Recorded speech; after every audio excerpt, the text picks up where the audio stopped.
Nagsimula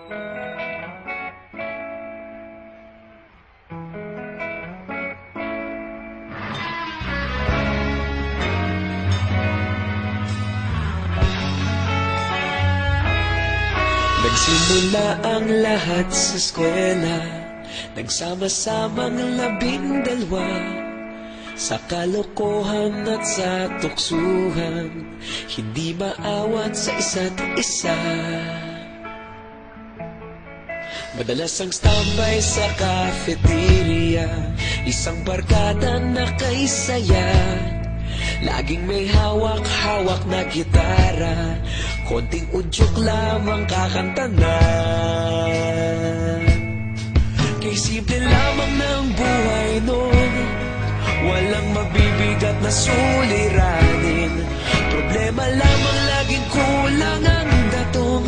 Sana napunta ang panahon? Sana nga ba? Sana nga ba? Sana napunta ang panahon? Sana nga ba? Sana nga ba? Sana napunta ang panahon? Sa unang ligaw kayo'y magkasama, magkasabwat sa pambobola. Walang sikreto kayong tinatago, okay sarap ng samahang barkada. Nagkawatakan na sa kolehiyo, kanya-kanya na ang nilakaran.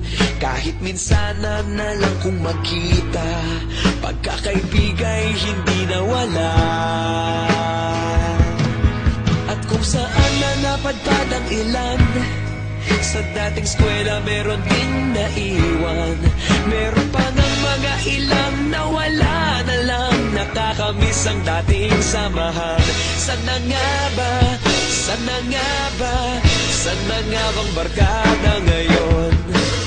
Sana nga ba? Sana nga ba? Sana nga bang barkada ngayon?